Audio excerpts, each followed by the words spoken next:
Imaginez que vous marchez dans un parc d'Europe, à l'heure incertaine où le crépuscule dévore les dernières lueurs du jour. Le silence s'installe, mais c'est un silence qui s'écoute. Sous les bancs de fer forgé, le long des racines des vieux chênes, ou près du bord d'un étang immobile, vous percevez soudain un mouvement. Une ombre plus rapide que les autres. Un frisson dans l'herbe haute. On dit qu'en ville, nous ne sommes jamais à plus de 2 mètres d'un rat. Ils sont les citoyens de l'invisible, les gardiens de nos déchets, les témoins silencieux de nos grandeurs et de nos misères. Nous les craignons, nous les chassons, et pourtant, ils racontent notre propre histoire. Ils sont le reflet de nos ports, de nos greniers et de nos guerres. Ce soir, nous ne parlerons pas d'eux avec dégoût, mais avec la curiosité du voyageur qui explore un empire caché. Ouvrons une faille dans le temps. Explorons ce qui se cache sous la surface brillante du monde moderne. Bienvenue dans l'Archive noire. Ici, nous utilisons les ombres du passé pour tisser le calme de votre nuit. Avant de plonger plus profondément dans notre histoire, n'oubliez pas de vous abonner et d'aimer la vidéo. Votre soutien nous aide énormément à continuer et à nous améliorer. Et laissez une trace de votre passage. Quelle heure est-il chez vous en cet instant précis? Depuis quel coin du monde écoutez-vous ces voix anciennes? Vos réponses nous aident à mieux comprendre notre communauté et à créer des vidéos qui vous ressemblent. Installez-vous confortablement. Sentez la chaleur de votre foyer. Vous êtes en sécurité, protégé par des siècles de civilisation. Laissez la voie vous guider vers les cales des navires antiques et les ruelles médiévales. Le voyage commence. Chapitre 1. Les passagers clandestins de l'Antiquité. Le rat n'a pas toujours été européen. Il est un fils de l'Orient, un voyageur né dans les steppes d'Asie centrale et les forêts humides de l'Inde. Son arrivée sur notre continent est le fruit d'une rencontre fortuite, celle du commerce et de l'opportunisme. Imaginez les routes de la soie, ces fils invisibles qui reliaient les empires. Dans les ballots de tissus précieux, dans les jarres de grains et les coffres d'épices, une petite silhouette s'était glissée, profitant de la chaleur des caravanes et de l'abondance des haltes. C'est le Ratus ratus, le rat noir. Plus petit que son cousin moderne, plus agile, aimant les hauteurs et le bois sec des charpentes. Il arrive en Europe avec les légions de Rome. Les navires de commerce qui traversent la Méditerranée, chargés de richesses pour nourrir la ville éternelle, transportent des milliers de passagers clandestins. Pour le rat, l'Empire romain est un paradis de pierres et de nourriture stockée. Chaque villa, chaque grenier public, chaque navire est une nouvelle colonie. Imaginez les silos d'Ostie, le port de Rome, où le grain s'amoncelle sur des mètres de hauteur. Sous les dalles, dans les recoins des entrepôts, le rat noir établit sa dynastie. Il n'est pas encore l'ennemi public. Il est une nuisance discrète, un parasite que l'on chasse avec des pièges rudimentaires, mais dont on ignore la puissance de frappe biologique. À mesure que les routes romaines s'étendent vers la Gaule, la Germanie et la Bretagne, le rat noir suit le légionnaire. Il colonise les premières cités d'Europe du Nord, s'installant dans les toits de Chaume et les entrepôts portuaires de Londinium ou de Lutèce. Il apprécie la chaleur des foyers et la structure des maisons à pans de bois. Mais avec la chute de Rome, le rat semble s'effacer. Les villes se dépeuplent, les échanges cessent, le commerce maritime s'effondre et l'ombre se retire. Pendant quelques siècles, l'Europe médiévale naissante oublie ce compagnon indésirable, jusqu'à ce que les foires de Champagne et le renouveau des échanges ne le réveillent de sa torpeur. Le rat attendait, tapi dans les derniers ports actifs, prêt à reconquérir un continent qui s'apprête à construire les greniers de sa propre perte. Chapitre 2. Le paradis des greniers médiévaux. L'Europe du Moyen-Âge est une mosaïque de villages et de cités fortifiées entourées de champs de blé et d'orge. Pour le rat, c'est l'âge d'or. Les maisons sont faites de bois, de torchis et de paille, offrant des milliers de cachettes chaudes, sombres et sèches. Mais surtout, le cœur de chaque village, le symbole de sa survie, est son grenier. Stocker le grain pour l'hiver est une question de vie ou de mort pour l'homme, et une invitation permanente pour le rongeur. Le rat noir, grimpeur hors pair, investit les charpentes. Il vit au-dessus des têtes, dans l'obscurité des poutres, épiant les mouvements des paysans. Imaginez une nuit d'hiver en l'an 1100. À l'intérieur du grenier seigneurial, le silence est rompu par un concert de grattements. Des centaines de rats noirs s'activent dans l'obscurité totale. Ils ne mangent pas seulement, ils souillent. Ils détruisent les sacs de toile, ils éparpillent les réserves. On estime qu'à cette époque, une part immense des récoltes, parfois jusqu'à un quart, était perdue à cause d'eux. Ils étaient la hantise du paysan, une malédiction qui apportait la famine, avant même d'apporter la maladie. On les appelle les rongeurs de vie. Les églises organisent des prières, on bénit les champs et les silos, mais la prolifération semble impossible à endiguer. L'homme médiéval essaie de se défendre. On utilise des chats, encore rares et parfois suspects de sorcellerie, ce qui limite leur efficacité, et on invente les premiers pièges à bascule. Mais le rat est malin. Doté d'une intelligence sociale que l'homme sous-estime, il apprend à éviter les dangers, à se multiplier plus vite qu'on ne le chasse. Une seule femelle peut donner naissance à des dizaines de petits en une année. Il devient une partie intégrante de la vie domestique, un bruit de fond accepté. On s'habitue à ses bruissements dans les cloisons de bois, à sa présence dans les combles des églises où il grignote les cierges de suif. On ignore encore qu'il porte sur lui, niché dans les poils de ses puces, la bactérie qui mettra fin à ce monde féodal. Chapitre 3. 1347. Le souffle de la grande faucheuse. Octobre 1347. 12 galères génoises arrivent dans le port de Messine, en Sicile, après un long voyage depuis la mer Noire. Les marins sur le quai sont frappés de terreur. La plupart des hommes à bord sont morts, ou mourants, couverts de tumeurs noires et saignantes sous les aisselles et à l'aine. Mais ce ne sont pas les hommes qui vont sceller le destin de l'Europe. Ce sont les rats noirs, qui, sentant la terre ferme et fuyant l'agonie des cales, quittent les navires en silence le long des amarres. Ils emportent avec eux la Yersinia pestis, la peste noire. Le mécanisme est d'une simplicité terrifiante. Le rat noir n'est pas le responsable de la peste, il en est le transporteur involontaire. La bactérie vit dans le sang des puces, principalement Xenopsylla chaopis qui l'infeste. Quand le rat meurt de la maladie, sa température corporelle chute. La puce, cherchant un nouvel hôte chaud pour se nourrir, saute sur l'être humain le plus proche. La propagation est fulgurante. En quelques années, un tiers, peut-être la moitié de la population européenne est balayée. Les villes se ferment, les familles se déchirent, et partout, dans les rues jonchées de cadavres, le rat est là.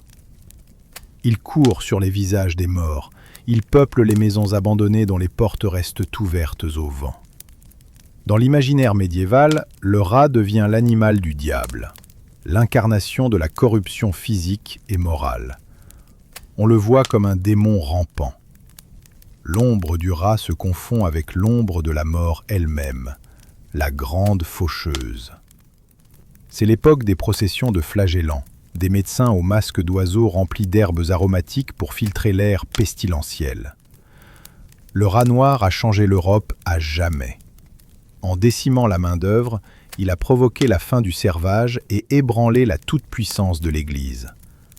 Le monde renaîtra de ses cendres, mais le rat noir restera gravé dans l'inconscient collectif comme le héros de l'Apocalypse.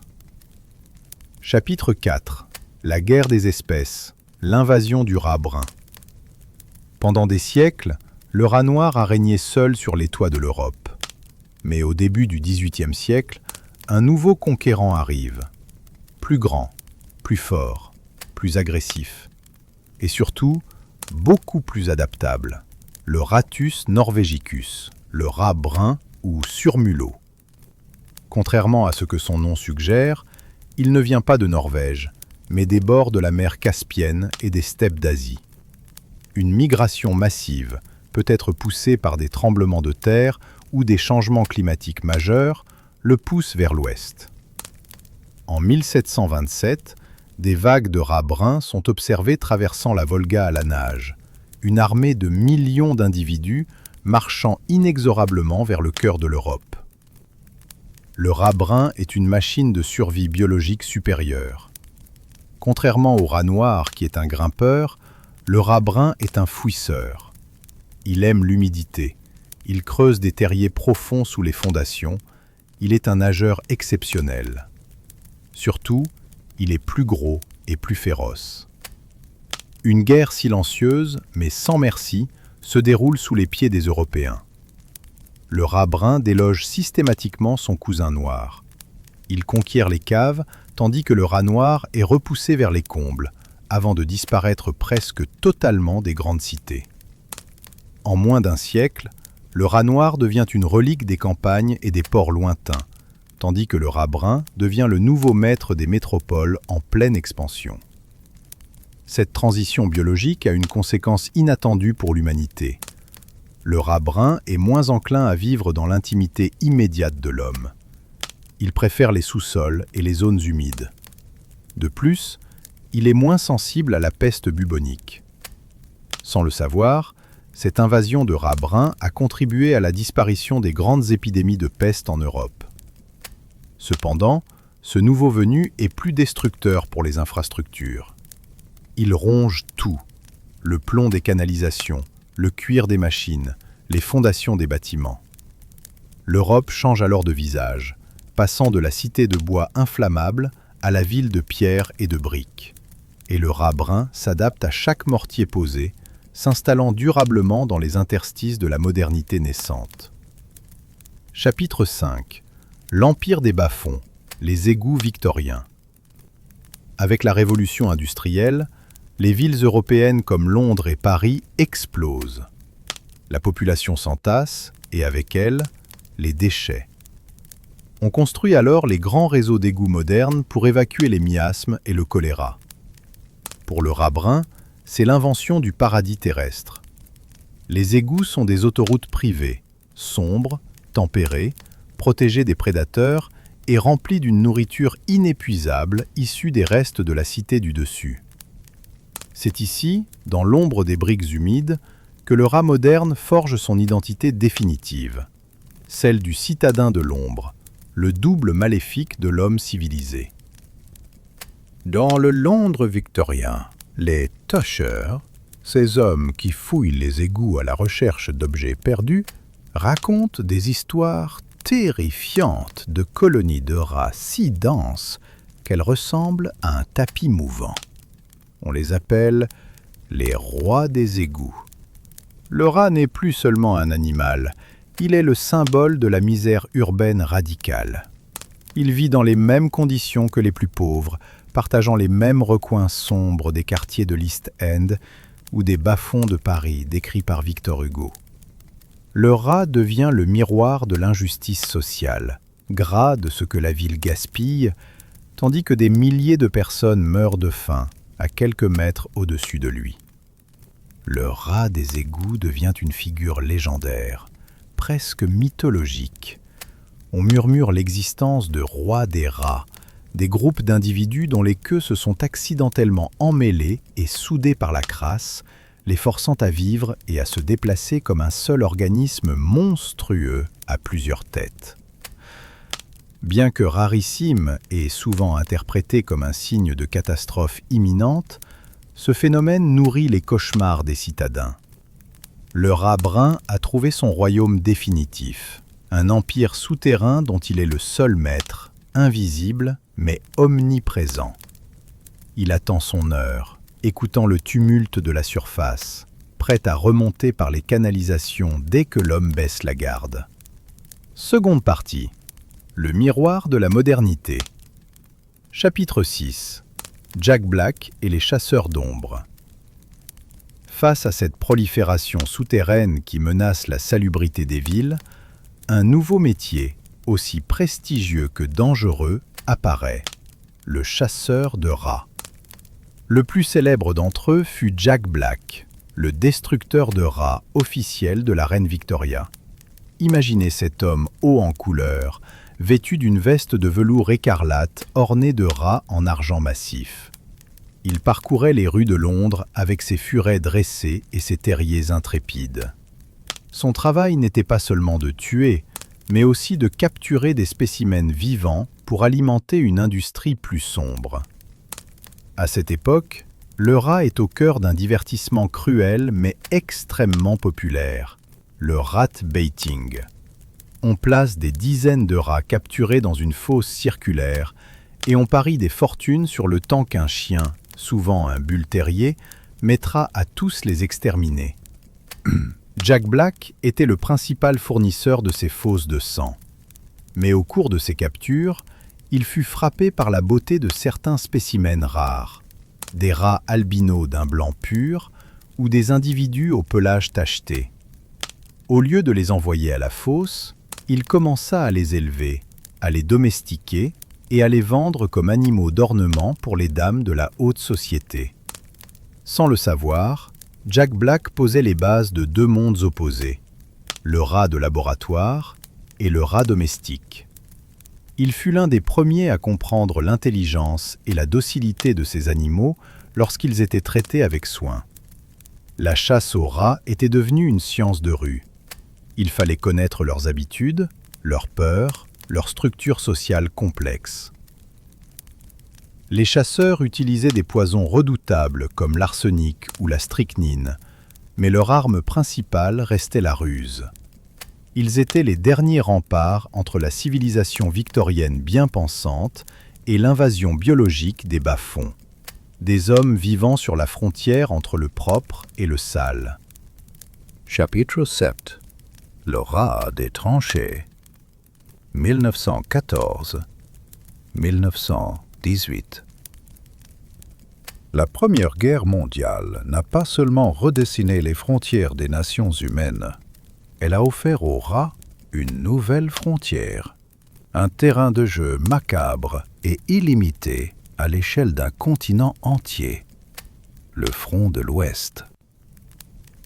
Les tranchées, ces cicatrices béantes et purulentes creusées dans la terre grasse de l'Europe, de la Suisse à la mer du Nord, deviennent le foyer d'une population de rats bruns sans précédent dans l'histoire biologique.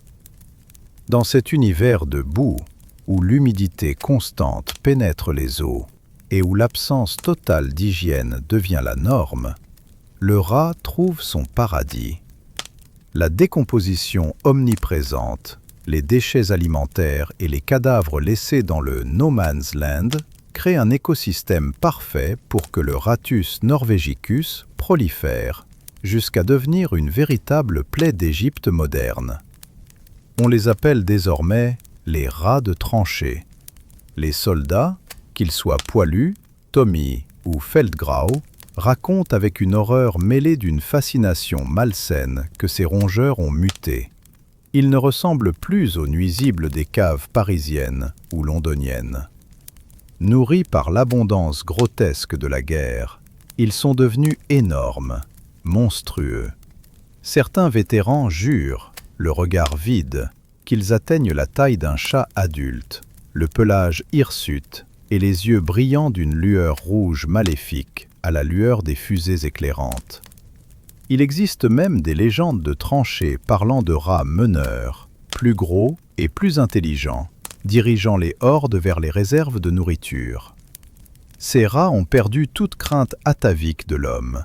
Ils ont compris que dans cet enfer, l'homme n'est plus le prédateur dominant, mais une proie potentielle, ou du moins une source de chaleur et de nourriture. Ils sont les profiteurs cyniques et silencieux du chaos industriel. La nuit, lorsque l'épuisement terrasse les hommes, les rats sortent par milliers. Ils courent avec impudence sur les visages des soldats endormis pour voler leur ration de pain dur ou de singe, laissant derrière eux l'odeur fétide de leur passage.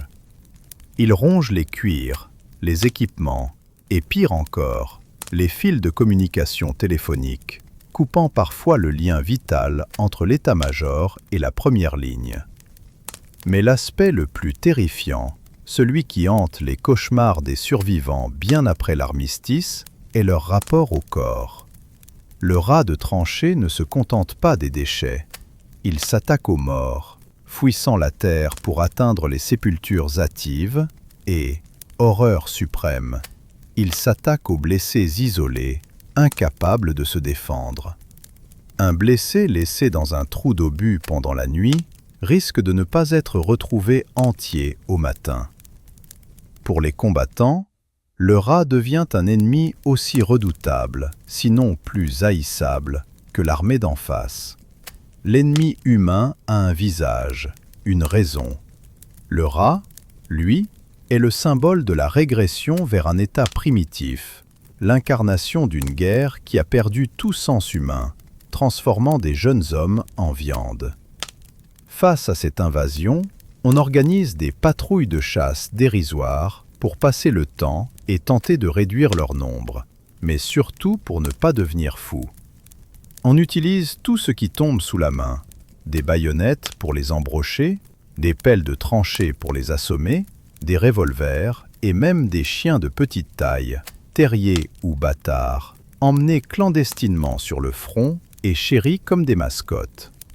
Certains soldats, dans un humour noir typique du front, organisent des concours de chasse, comptabilisant les queues de rats comme des trophées. Mais rien, absolument rien, n'arrête leur multiplication exponentielle. Là où un homme meurt, 10 rats prospèrent. Une seule paire de rats peut engendrer une descendance de plusieurs centaines d'individus en une année. Ils sont les seuls véritables gagnants de cette boucherie européenne. Tandis que les empires s'effondrent et que l'aristocratie européenne est fauchée par les mitrailleuses, le rat, lui, vit son âge d'or. Le rat de tranchée reste gravé dans la mémoire collective et la littérature de guerre comme l'image même de l'horreur absolue, cet être qui se nourrissait littéralement de la jeunesse de l'Europe. Il a marqué une rupture psychologique. Le rat n'est plus seulement un parasite gênant ou un voleur de grains. Il est devenu le charognard de la civilisation occidentale, le fossoyeur qui attend patiemment que nous finissions de nous entretuer. Chapitre 8. Le rat de laboratoire. Le sacrifice génétique. Au tournant du XXe siècle, une métamorphose s'opère. Le rat quitte la boue sanglante des tranchées et l'obscurité des égouts pour entrer dans la lumière blanche, crue et aseptisée des laboratoires modernes. C'est une transition brutale, une domestication forcée par la science. Issu des élevages sélectifs commencés par des personnages excentriques comme Jack Black, le ratier de la reine Victoria, le rat blanc albinos, souvent de la célèbre souche Wistar développée à Philadelphie, devient l'outil principal, la pierre de Rosette de la recherche médicale mondiale. Ce n'est plus l'animal sauvage et imprévisible. C'est un produit standardisé, calibré, une éprouvette vivante. On l'utilise pour tout explorer, du comportement à la physiologie pure.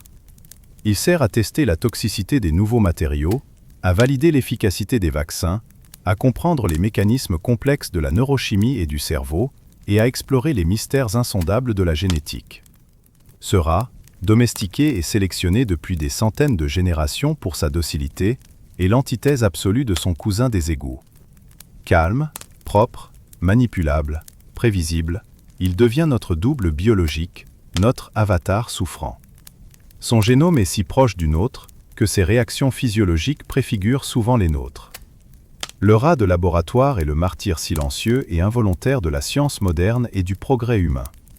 Grâce à son cycle de reproduction extrêmement rapide, une génération tous les quelques mois, et sa physiologie adaptable, il nous a permis de réaliser des bonds de géants. C'est grâce à lui que nous avons vaincu des fléaux comme la polio, que nous avons appris à gérer l'hypertension, à traiter le diabète par l'insuline et à avancer pas à pas dans la lutte titanesque contre le cancer. Chaque pilule que nous avalons, chaque chirurgie que nous subissons, porte en elle la trace invisible de milliers de rats sacrifiés. Il y a une ironie profonde, presque poétique et tragique, dans ce changement radical de rôle.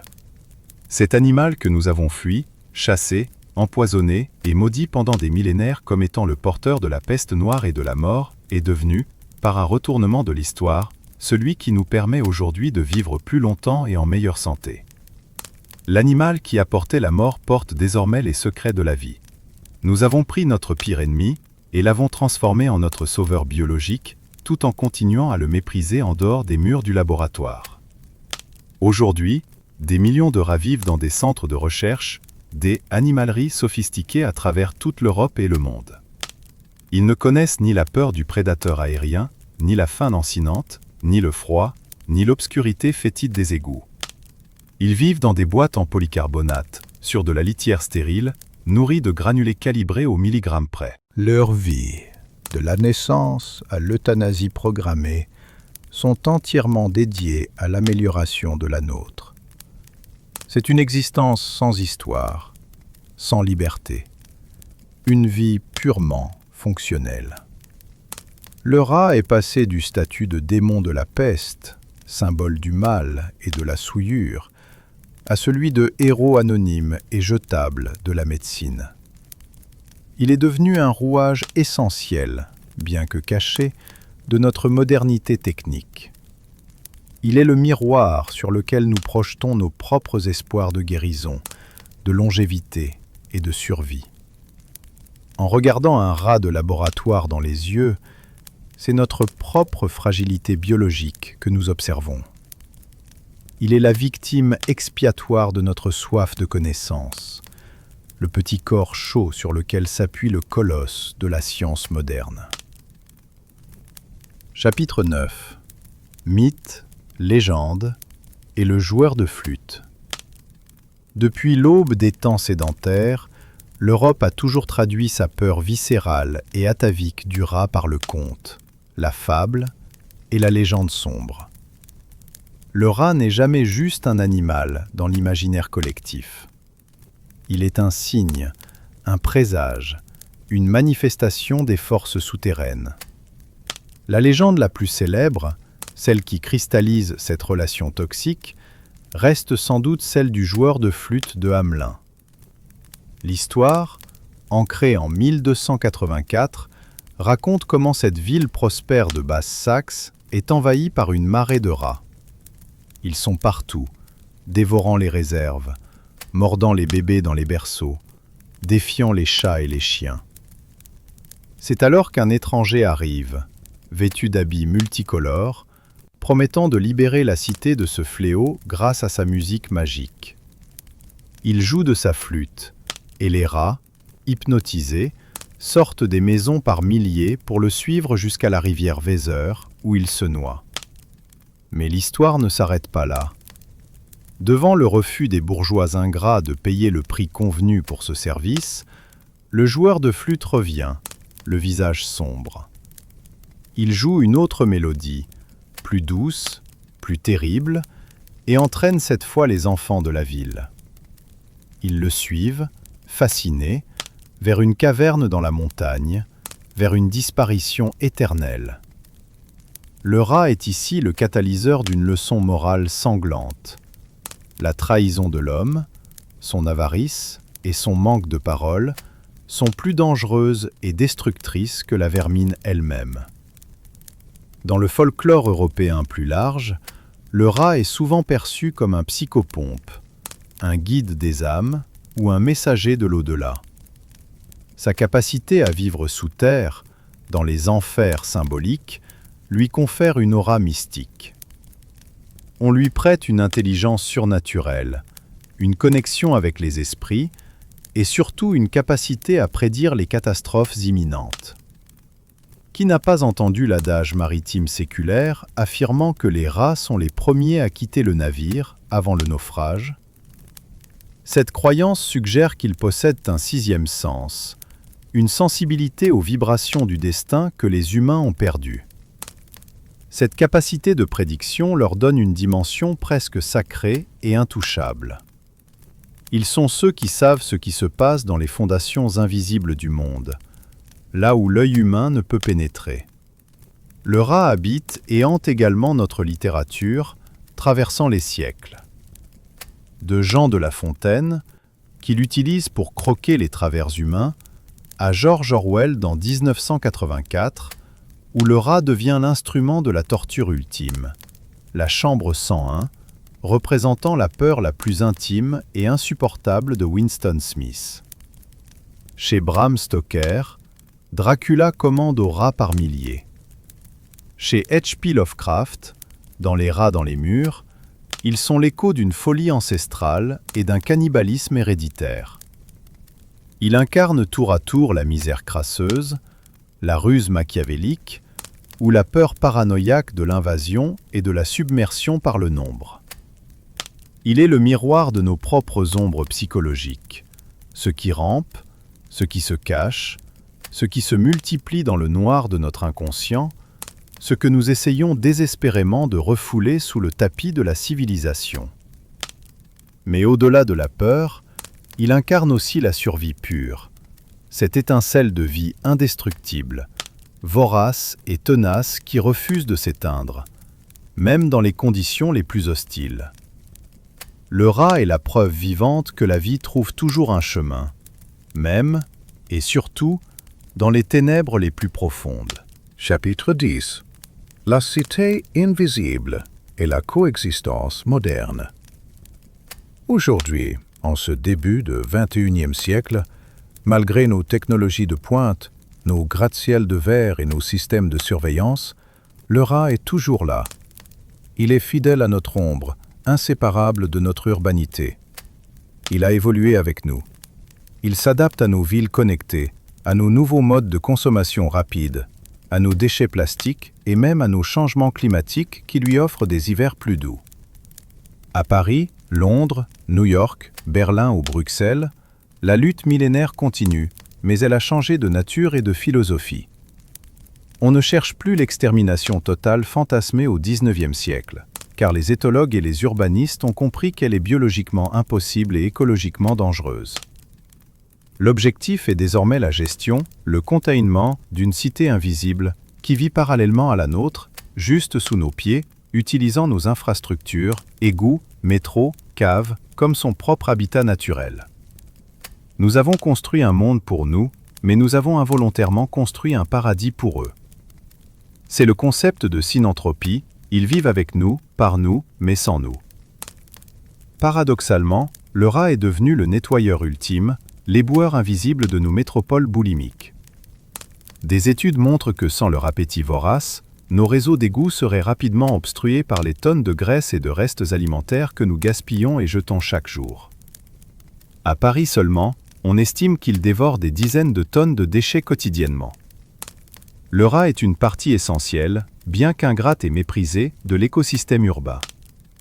Il recycle notre gaspillage. De plus, notre regard change. Certains commencent à le voir d'un œil nouveau, dénué de préjugés historiques. Le rat domestique, ou rat de compagnie, gagne en popularité incroyable. En les invitant dans nos salons, on découvre alors un animal d'une intelligence sociale rare, supérieure à celle du chien sur certains aspects. Capable d'apprendre des tours complexes, de résoudre des énigmes, de reconnaître son nom, de rire, à des fréquences ultrasoniques, lorsqu'on le chatouille, et de manifester une affection profonde et empathique envers ses gardiens humains. Cette réhabilitation domestique crée une dichotomie étrange. Nous chérissons le rat dans la cage du salon, et nous empoisonnons son frère génétique dans la cave de l'immeuble. Respirez maintenant. Prenez un instant. Écoutez le silence apparent de votre chambre ou de la rue. Dehors, dans la nuit européenne, sous les élégantes avenues haussmanniennes et les parcs endormis, des millions de petites pattes continuent de courir, affairées, précises. Ils sont là, dans les interstices du béton, derrière les cloisons, témoins silencieux de la pérennité de la vie malgré toutes nos tentatives de contrôle aseptisé. Le rat est notre ombre inséparable, notre reflet sombre. Tant qu'il y aura des hommes pour construire des cités, pour accumuler des richesses et pour gaspiller de la nourriture, il y aura des rats pour raconter l'envers de notre décor, pour nous rappeler que nous ne sommes pas les seuls maîtres de la Terre. L'Archive noire referme ses dossiers sur ce compagnon de route mal aimé. Tout est calme, pour l'instant. Le monde de l'ombre veille sur votre repos, attendant son heure. Bonne nuit.